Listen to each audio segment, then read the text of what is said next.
to all, welcome back to this channel. This is Akshita.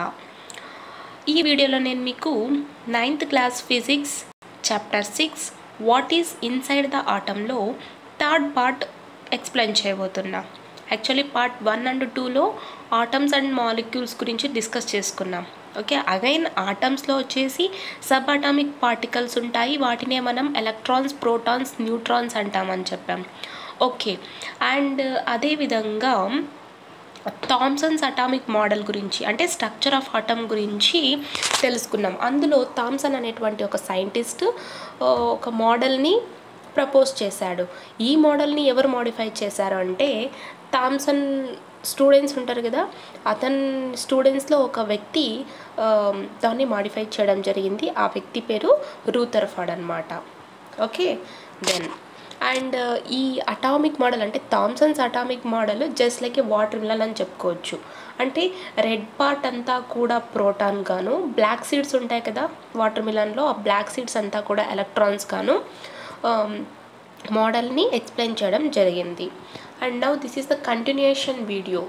Do you know, మీకు తెలుసా, besides winning the Nobel Prize in Physics himself, 7 of Thomson's research students and even his own son George won Nobel Prizes in Physics. One of Thomson's student was Ernest Rutherford. Okay, so థామ్సన్కు Nobel prize రావడం కూడా జరిగిందనమాట ఫిజిక్స్లో. అదేవిధంగా అతని యొక్క 7 స్టూడెంట్స్లో తన సొంత కొడుకు కూడా ఉన్నాడు. అండ్ అదేవిధంగా ఫిజిక్స్లో జార్జ్ అనేటువంటి పర్సన్, అంటే ఈ జార్జ్ ఎవరో కాదు, తన యొక్క కొడుకు అనమాట, తను కూడా ఫిజిక్స్లో నోబెల్ ప్రైజ్ పొందడం జరిగింది. అదేవిధంగా తన స్టూడెంట్స్లో ఇంకొక పర్సన్ అనేటువంటి రూథర్ఫర్డ్ ఉన్నాడు కదా, సో రూథర్ఫర్డ్ కూడా 7 స్టూడెంట్స్లో ఒక్కడనమాట. Rutherford's alpha particle scattering experiment. Ernest Rutherford was a scientist born in New Zealand. In 1909, he did some experiments using gold foil and alpha particles. సరే, రూథర్ఫర్డ్ అనేటువంటి scientist alpha particle scattering experiment చేశాడు. Okay, దాని గురించి తెలుసుకుందాం. సరే, మరి ఈ Ernest Rutherford వచ్చేసి న్యూజిలాండ్లో జన్మించాడనమాట. అండ్ ఇతను 1909లో గోల్డ్ ఫాయిల్ని అలాగే ఆల్ఫా పార్టికల్స్ని యూజ్ చేసి ఎక్స్పెరిమెంట్ చేయడం జరిగింది. Alpha particles consist of 2 protons and 2 neutrons bond together. Yes, gold ఫాయిల్ని యూజ్ చేసి అలాగే ఆల్ఫా పార్టికల్స్ని యూజ్ చేసి ఎక్స్పెరిమెంట్ చేయడం జరిగిందని చెప్పుకున్నాం. మరి ఈ ఆల్ఫా పార్టికల్స్లో 2 ప్రోటాన్స్ ఉంటాయి, అలాగే 2 న్యూట్రాన్స్ కూడా ఉంటాయి. అంటే ఇవి 2 అంటే ఈ 2 ప్రోటాన్స్ 2 న్యూట్రాన్స్ బాండెడ్ అయి ఉంటాయి. Since they do not have any electrons, they are positively charged with 2 units of charge. Let us see the experimental setup and understand Rutherford's experiment. Yes, so ఈ alpha పార్టికల్స్లో 2 protons 2 neutrons ఉంటాయి, కానీ electrons అయితే ఉండవు. And అదేవిధంగా ఇందులో positively charged particles ఉన్నాయి, which means protons. So ఎన్ని యూనిట్స్ కలిగి ఉన్నాయి? 2 యూనిట్స్ ఆఫ్ చార్జ్ని కలిగి ఉన్నాయి. అండ్ ఇక్కడ మనకు ఒక ఎక్స్పెరిమెంటల్ సెటప్ ఇచ్చారు. ఈ ఎక్స్పెరిమెంటల్ సెటప్ చూసి తన యొక్క ఎక్స్పెరిమెంట్ ఏ విధంగా ఉందో మనం అర్థం చేసుకుందాం. రూథర్ఫర్డ్ యొక్క experiment see and alpha particle source. So ఇదంతా కూడా ఏంటి? ఆల్ఫా పార్టికల్ సోర్స్ అన్నమాట. And this one is stream of alpha particles.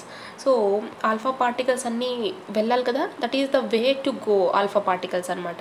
And this is the gold foil. And మనకు ఈ రెడ్ మార్క్లో ఉంది కదా, సో దిస్ ఈజ్ అంతా కూడా డిటెక్టర్ అనమాట. There is a source of the fast moving alpha particles which have a considerable amount of energy. The stream of alpha particles is directed towards a very thin gold foil. Exactly, so ఇక్కడ మీకు కనిపిస్తుంది కదా, ఇదంతా కూడా alpha particle కలిగినటువంటి ఒక source అనమాట. అదేవిధంగా ఇక్కడ ఈ ఆల్ఫా పార్టికల్ స్ట్రీమ్ ఉంది కదా, ఇది డైరెక్ట్గా గోల్డ్ ఫాయిల్కు కనెక్ట్ అయిందని చెప్పొచ్చు. ఓకే. అండ్ ఈ గోల్డ్ ఫాయిల్ వచ్చేసి చాలా థిన్గా పలుచగా ఉంటుంది. ఈ ఆల్ఫా పార్టికల్ సోర్స్లో సూటబుల్ అమౌంట్ ఆఫ్ ఎనర్జీ అనేది ఉంటుందన్నమాట. The alpha particle emitter or source and the gold foil which was placed inside a detector or arranged in such a way that the detector would show a flash of light when an alpha particle struck it. The entire arrangement was kept in a vacuum chamber. Yes. So ఇక్కడ మనం ఏం చెప్పుకున్నాము, alpha particle source ఉంది కదా, which means emitter అని కూడా చెప్పుకోవచ్చు మనం దాన్ని. ఓకే. అండ్ అదేవిధంగా గోల్డ్ ఫాయిల్, ఈ గోల్డ్ ఫాయిల్ని ఎక్కడ అరేంజ్మెంట్ చేశారు, టోటల్ డిటెక్టర్ లోపల అరేంజ్మెంట్ చేశారు. అండ్ ఈ డిటెక్టర్ ఏమవుతుంది అంటే ఎప్పుడైతే ఆల్ఫా పార్టికల్స్ స్టక్ అవుతాయో ఫ్లాష్ ఆఫ్ లైట్ని చూపిస్తుంది అనమాట. అంటే it shows a flash of light. And ఈ టోటల్ సెటప్ అంతా కూడా ఎక్కడ అరేంజ్ చేసి ఉంటారంటే ఒక వ్యాక్యూమ్ ఛాంబర్లో.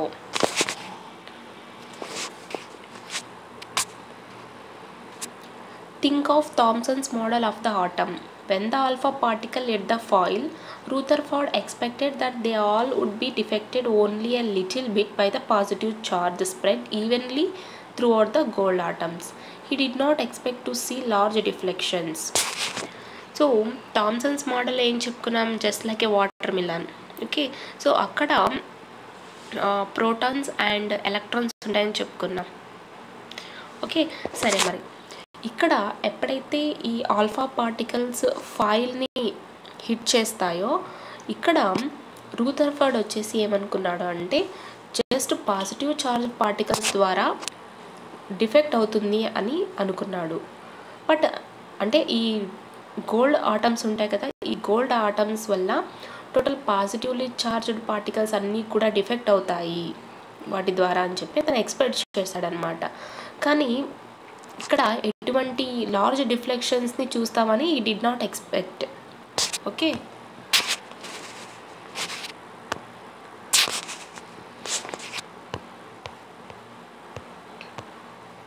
ఇక్కడ చూడండి,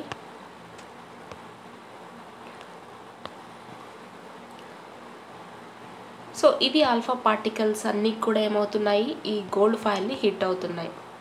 తను ఏమనుకున్నాడు ఎగ్జాక్ట్గా, ఎప్పుడైతే ఆల్ఫా పార్టికల్స్ ఫాయిల్ని హిట్ చేస్తాయో అంటే పాజిటివ్ చార్జ్ అంతా కూడా గోల్డ్ ఆటమ్స్కు స్ప్రెడ్ అయిపోయి చాలా తక్కువగా డిఫ్లెక్షన్స్ జరుగుతాయి, అంటే తక్కువగా డిఫ్లెక్ట్ అవుతుంది అని తను ఎక్స్పెక్ట్ చేశాడు. కానీ ఇక్కడ లార్జ్ డిఫ్లెక్షన్స్ జరుగుతాయని తను ఎక్స్పెక్ట్ చేయలేదన్నమాట.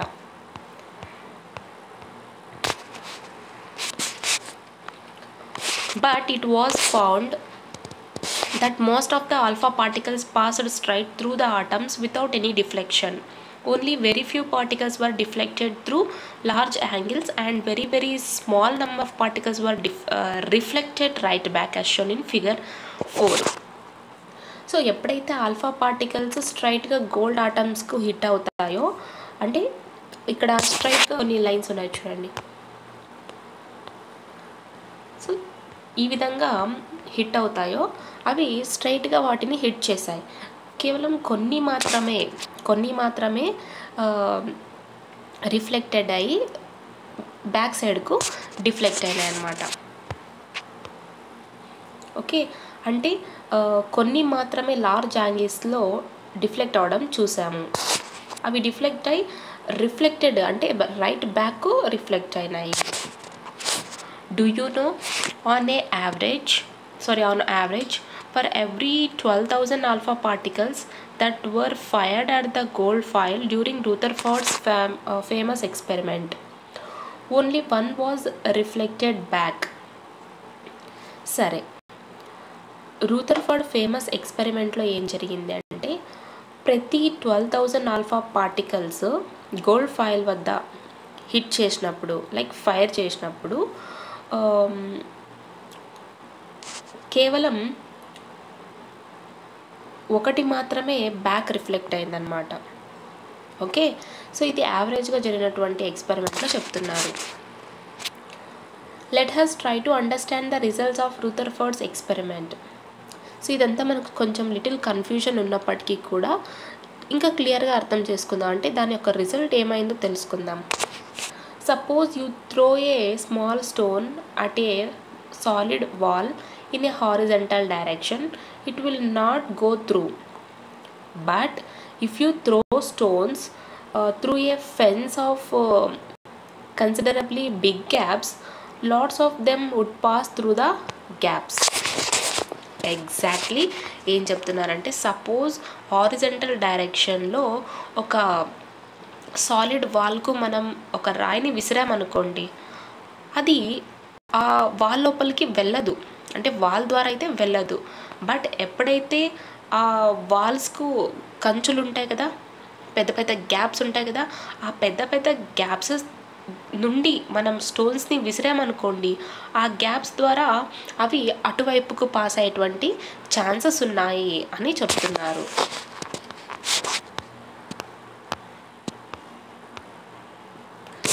Thomson's model was assumed that the positive charge was uniformly distributed throughout the atom and it was expected that all the alpha particles would be deflected. Okay, Thomsons మోడల్లో మనం ఏం చెప్పుకున్నాము, red పార్ట్ అంతా కూడా ప్రోటాన్ అని చెప్పుకున్నాం వాటర్ మిలన్ మోడల్గా. ఓకే, ఇక్కడ థామ్సన్స్ మోడల్లో పాజిటివ్ ఛార్జ్ అంతా కూడా యూనిఫామ్గా డిస్ట్రిబ్యూట్ అయి ఉంటుంది ఆటంలో అని అజ్యూమ్ చేసుకున్నాం. ఆ తర్వాత ఏం ఎక్స్పెక్ట్ చేసాము, నెక్స్ట్ దానిలో ఆల్ఫా పార్టికల్స్ వచ్చేసి డిఫ్లెక్ట్ అవుతాయి అని ఎక్స్పెక్ట్ చేసాము. Since the alpha particles are very big, the deflection was expected through small angles, but the Rutherford found the most of the particles passed through the gold foil like stones thrown to a fence of big gaps as mentioned in the above example. This led Rutherford to think about new atomic model. సరే, so వీళ్ళు ఏమనుకున్నారు, positive charge అంతా కూడా ఆటంలో యూనిఫామ్గా distribute అయి ఉంటుందని చెప్పారు. Next ఏం expect చేశారు, ఆల్ఫా పార్టికల్స్ వచ్చేసి డిఫ్లెక్ట్ అవుతాయి అని చెప్పి ఎక్స్పెక్ట్ చేశారు.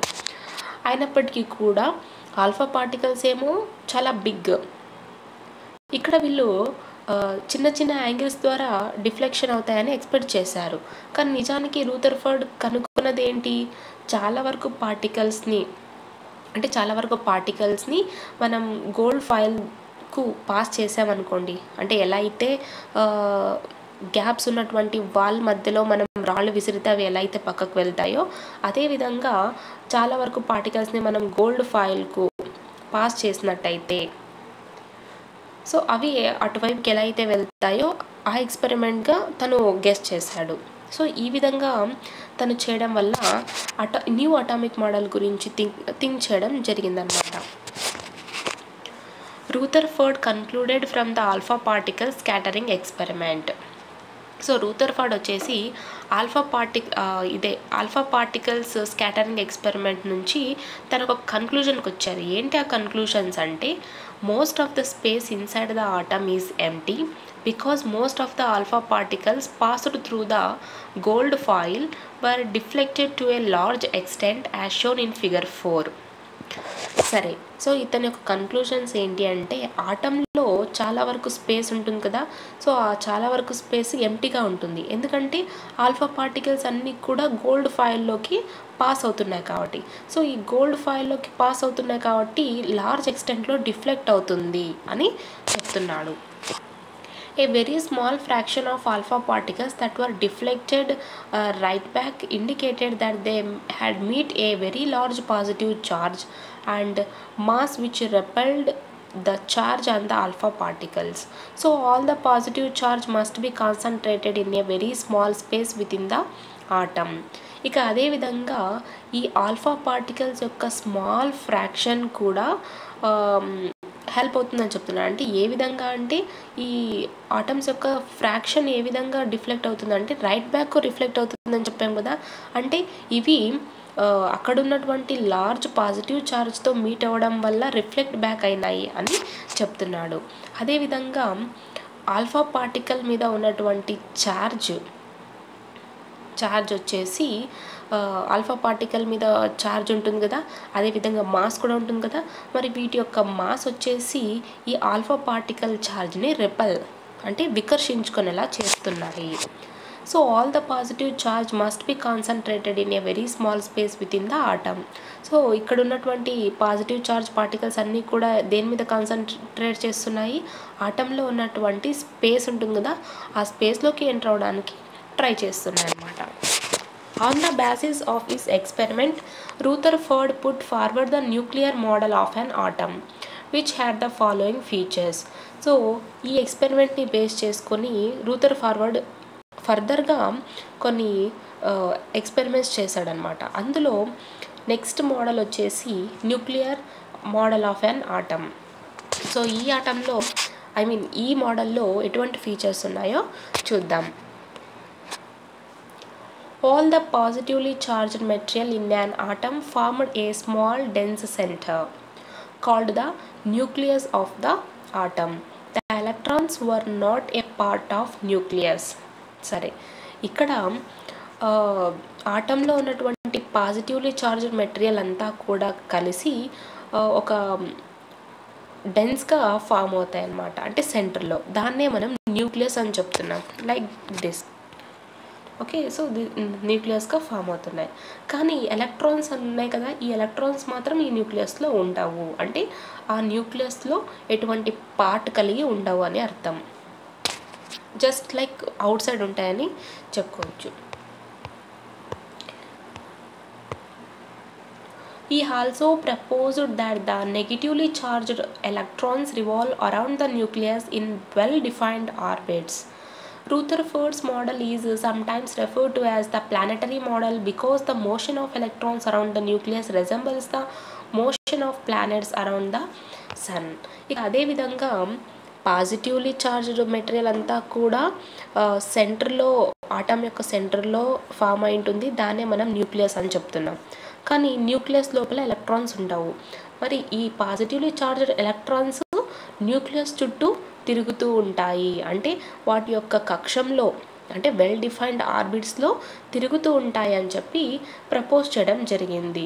సో ఈ రూథర్ఫోర్డ్ మోడల్ ఏ విధంగా ఉంది అంటే జస్ట్ లైక్ ఏ ప్లానటరీ మోడల్. అంటే ఎలా అయితే సూర్యుని చుట్టూ ప్లానెట్స్, గ్రహాలన్నీ తిరుగుతున్నాయో అదేవిధంగా ఇక్కడ న్యూక్లియస్ చుట్టూ ఎలక్ట్రాన్స్ రెవాల్వ్ అవుతున్నాయి అని చెప్పి ఇతను ప్రపోజ్ చేయడం జరిగింది. The size of the nucleus is very small as compared to the size of the atom. యాక్చువల్గా ఇక్కడ న్యూక్లియస్ ఉండేదేమో ఆటం లోపల కదా, మరి ఈ న్యూక్లియస్ యొక్క సైజ్ ఎంత చిన్నది అంటే ఆటం సైజ్ కన్నా చాలా చిన్నది అని చెప్పుకోవచ్చు. Try to sketch Rutherford's model of atom. Suppose ఇది ఒక ఆటం అనుకుంటే, this is the nucleus and దీని చుట్టూ ఎలక్ట్రాన్స్ తిరుగుతూ ఉంటాయని చెప్పాం. ఓకే, సో జస్ట్ లైక్ ఈ ఎలక్ట్రాన్స్ ఎక్కడెక్కడ ఉన్నాయనుకోండి, వాటి ఆర్బిట్స్లో అవి తిరుగుతూ ఉన్నాయని అర్థం. సో ఈ విధంగా ప్లానటరీ మోడల్లో రూథర్ఫోర్డ్ మోడల్ ఉంటుందని చెప్పుకోవచ్చు. So this is the nuclear model of atom. Think and discuss. Compare Rutherford and Thomson's model of the atom on the following basis. So Thomsons model గురించి మనం ఫస్ట్గానే చెప్పుకున్నాం అండ్ రీసెంట్గా Rutherford model గురించి తెలుసుకున్నాం. మరి ఈ టూ మోడల్స్ని బేస్ చేసుకొని కింద ఇచ్చినటువంటి క్వశ్చన్స్కు మనం కంపేర్ చేసుకోవాల్సి ఉంటుంది. Where is the positive charge is placed. సరే, సో థామ్సన్స్ అలాగే రూథర్ఫోర్డ్, ఇందులో పాజిటివ్ ఛార్జ్ ఎక్కడ ఉంటుంది అంటే మనం ఒక ఆటంలో పాజిటివ్ ఛార్జ్ అంతా కూడా యూనిఫామ్గా డిస్ట్రిబ్యూట్ అయి ఉంటుంది. అక్కడక్కడక్కడగా ఎలక్ట్రాన్స్ ఉంటాయని చెప్పుకున్నాం. Just like a watermelon, red part పార్ట్ అంతా కూడా ప్రోటాన్స్ గాను, సీడ్స్ అంతా కూడా ఎలక్ట్రాన్స్ గాను చెప్పుకున్నాం కదా, ఆ విధంగా. బట్ రూథర్ఫోర్డ్ మోడల్ ప్రకారంగా పాజిటివ్లీ చార్జ్ పార్టికల్స్ ఎక్కడ ఉంటాయి? న్యూక్లియస్లో ఉంటాయి. Okay, then how the electrons are placed. So electrons ఏ విధంగా ఉన్నాయి? ఇక్కడ థామ్సన్స్ మోడల్లో చూసుకున్నట్టయితే అక్కడక్కడక్కడ డిస్ట్రిబ్యూట్ అయినాయి, just like a seeds in the watermelon. But ఇక్కడ మనం రూథర్ఫోర్డ్లో చూసుకున్నట్టయితే ఎలక్ట్రాన్స్ అన్నీ కూడా న్యూక్లియస్ చుట్టూ రెవాల్వ్ అవుతున్నాయి విత్ దేర్ రెస్పెక్టివ్ ఆర్బిట్స్. అంటే వెల్ డిఫైన్డ్ ఆర్బిట్స్లో అవి రెవాల్వ్ అవుతున్నాయి. Are they stable inside the atom are moving. మరి ఇక్కడ ఆటం లోపల స్టేబుల్గా ఉన్నాయా లేదా మూవింగ్లో ఉన్నాయా? ఎలక్ట్రాన్స్ అయితే న్యూక్లియస్ చుట్టూ రెవాల్వ్లో ఉన్నాయి, లైక్ మూవింగ్లో ఉన్నాయని చెప్పుకోవచ్చు. బట్ థామ్సన్స్ మోడల్లో ఎలక్ట్రాన్స్ వచ్చేసి స్టేబుల్గా ఉన్నాయి. Okay, then so next part నేను నెక్స్ట్ వీడియోలో ఎక్స్ప్లెయిన్ చేస్తా.